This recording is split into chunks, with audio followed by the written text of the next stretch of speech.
Hi, SBI ஏடிஎம்மில cash எப்படி எடுக்கிறது? ATM card இல்லாமன்னு சொல்லி பார்க்கலாம் வாங்க. அதுக்கு எஸ்பிஐ யோனோ ஆப் இருந்தால் போதும். ஃபஸ்ட்டு எடுத்து காமிச்சிடுறேன். அதுக்கப்புறம் எப்படின்னு சொல்கிறேன். இப்போ வந்து எஸ்பிஐ யோனோ கேஷ்ன்னு இருக்குது பார்த்தீங்களா, அந்த ஆப்ஷன் சூஸ் பண்ணிக்கோங்க. பண்ணிவிட்டு உங்களுக்கு ஒரு 6 டிஜிட் ஓடிபி வந்திருக்கும் உங்கள் மொபைலுக்கு. அந்த ஓடிபி வந்து இப்போ என்ட்ரு பண்ணிக்கோங்க. அது எப்படின்னு பின்னாடி சொல்கிறேன். ஃபஸ்ட்டு நான் வந்ததை கொஞ்சம் போட்டு காமிச்சிடுறேன். அப்புறம் வந்து ரூ. 500 மினிமம் எடுக்க முடியும். ரூ. 500க்கு மேலே ரூ. 20 எடுக்கலாம். நான் ரூ. 500 போட்டுக்கிறேன்.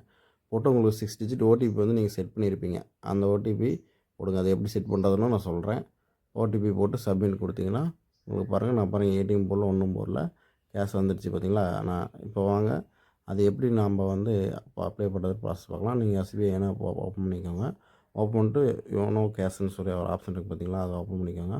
ஓப்பன் பண்ணிட்டு வித்ட்ராவல் கேஷ்ன்னு இருக்குது பார்த்தீங்களா, அந்த ஆப்ஷன் ஓப்பன் பண்ணிக்கோங்க. அப்புறம் வந்து மேலே ஏடிஎம்னு ஒரு ஆப்ஷன் இருக்குது பார்த்தீங்களா, அதை ஓப்பன் பண்ணிக்கோங்க. நீங்கள் 20,000 வரல யூஸ் பண்ணிக்கலாம். ஃபஸ்ட்டு வந்து நீங்கள் நான் ரூ. 500 போடுறேன். மினிமம் ரூ. 500 தான் போட முடியும். ரூ. 500 போட்டு கண்டினியூன்னு சொல்லி அந்த ஆப்ஷன் கீழே வரும். நெக்ஸ்ட்டு கொடுங்க.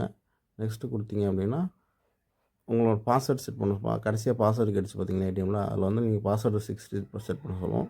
செட் பண்ணிட்டு நீங்கள் ஐ அக்ரி கொடுங்க. கண்டினியூ கொடுத்தீங்கன்னா அவ்வளோ சக்ஸஸ்ஃபுல் ஆயிரும். நீங்கள் இந்த உங்களுக்கு ஒரு மெசேஜ் வரும் ஓடிபி. அதை வந்து 4 மணி நேரத்துக்குள்ளே நீங்கள் ஏதோ ஒரு பக்கத்து ஏடிஎம்மில் போயிட்டு அதை ஓடிபி போட்டு நீங்கள் வந்து பணம் எடுத்துக்கலாம் நண்பர்களே.